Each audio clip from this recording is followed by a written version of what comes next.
ગુરુ ધારે તો શિષ્યને પોતાનાથી પણ સવાયો બનાવી શકે. શિષ્યનું એવું ઘડતર કરી શકે છે કે ભવિષ્યમાં કોઈ પણ પડકારોનો તે સામનો કરી શકે છે.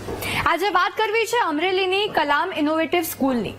આ સ્કૂલ એટલા માટે બધાથી હટકે છે કારણ કે અહીં વિદ્યાર્થીઓ જ્ઞાનની સાથે સાથે પોતાના પગ પર ઊભા થવાના અને જાત મહેનતે પોતાના સ્વખર્ચા નીકાળવાના પાઠ શીખે છે. વિદ્યાર્થીઓ પોતાના માતા પિતાને આર્થિક મદદ પણ કરે છે. કેવી રીતે? આવો જાણીએ આ હટકે સ્કૂલની હટકે કામગીરીને આ રિપોર્ટમાં.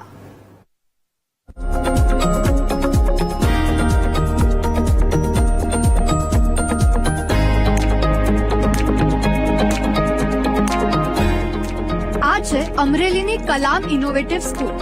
એક એવી સ્કૂલ જ્યાં જાત મહેનત જિંદાબાદનું સૂત્ર સાર્થક થઈ ચૂક્યું છે. સ્કૂલમાં વિદ્યાર્થીઓ ખૂબ સારી રીતે અભ્યાસ કરે છે, સ્કૂલ ટાઈમમાં ભણે છે, જ્ઞાન મેળવે છે, ભવિષ્યના સપના પૂરા કરવાની તૈયારી કરે છે અને સ્કૂલ પૂરી થયા પછી વિદ્યાર્થીઓ ઘરે જવાની જગ્યાએ સ્કૂલમાં જ પોતાની જાતને ઘસે છે. એટલે કે સ્કૂલમાં ઉભા કરાયેલા નાનકડા ઉદ્યોગમાં કામ કરે છે. અહીં વિદ્યાર્થીઓ વુડન પ્રિન્ટિંગના કામ કરે છે. વુડમાંથી વિવિધ પોસ્ટર, મુખવાસદાની, પોટ બનાવે છે, ઘડિયાળ બનાવે છે. ડિઝાઇન પણ એટલી સુંદર બનાવે છે કે જોતા જ કોઈનું પણ મન તેને ખરીદવા માટે લલચાઈ જાય. માત્ર વુડન જ નહીં, કેટલાક વિદ્યાર્થીઓ તો પ્રિન્ટિંગનું કામ કરીને પણ કમાણી કરે છે, જેમાં ટી શર્ટ પર વિવિધ કંપનીના નામ, લોગો, પ્રાણીઓની પ્રતિકૃતિ પ્રિન્ટ કરે છે. તો કેટલાક વિદ્યાર્થીઓ કોફીના મગ પર વિવિધ તસવીરો પણ પ્રિન્ટ કરે છે, જે લોકોને ખૂબ પસંદ આવી રહી છે. ઇલેક્ટ્રિક વસ્તુઓ બનાવવાના પણ કામ કરે છે અને આ કામ કરી વિદ્યાર્થીઓ માત્ર 6 મહિનામાં જ 8 લાખ રૂપિયાની કમાણી કરે છે, જેમાંથી તેમની સ્કૂલ ફી અને હોસ્ટેલ ફી સહિતના ખર્ચાઓ તેઓ નીકાળી લે છે. એટલું જ નહીં, જે રૂપિયા વધે છે તે તેમના માતા પિતાને આપી તેમની પણ મદદ કરે છે. હું ધોરણ 8માં અભ્યાસ કરું છું ડોક્ટર કલામ ઇનોવેટિવ સ્કૂલમાં અને હું હોસ્ટેલમાં જ રહું છું.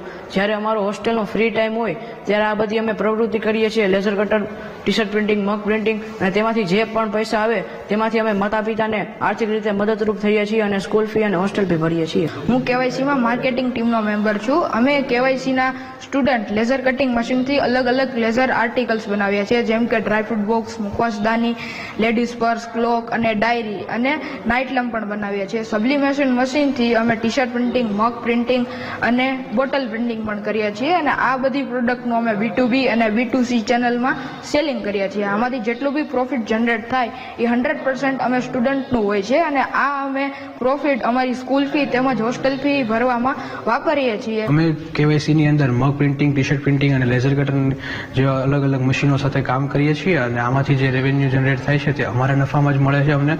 અને છેલ્લા 8 મહિનાની અંદર અમને 8 લાખનું રેવન્યુ જનરેટ થયું છે અને એ 8 લાખના રેવન્યુથી અમે અમારી સ્કૂલ ફી ભરીએ છીએ અને ડોનેશન કરીએ છીએ અને વધીને આમાં ઇન્વેસ્ટ પણ કરીએ છીએ.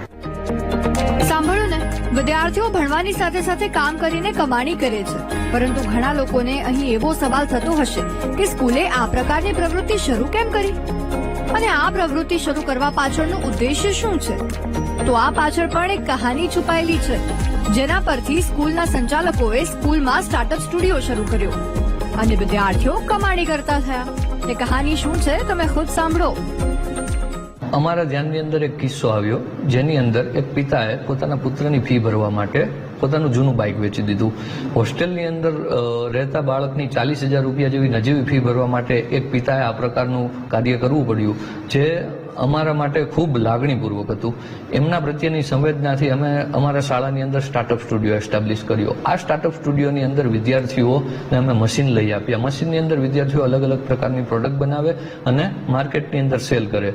છેલ્લા 6-7 મહિનાની અંદર વિદ્યાર્થીઓ અલગ અલગ પ્રકારની પ્રોડક્ટ બનાવીને માર્કેટની અંદર 8 લાખ રૂપિયાથી વધારેની પ્રોડક્ટ સેલ કરી ચૂક્યા છે અને એમના વાલીઓને આર્થિક રીતે મદદરૂપ કરી ચૂક્યા છે. ઘણા વિદ્યાર્થીઓ પોતાના હોસ્ટેલની ફી જાતે ભરી શકે એવા રીતે 15-16 વર્ષના વિદ્યાર્થીઓ કેપેબલ બન્યા છે.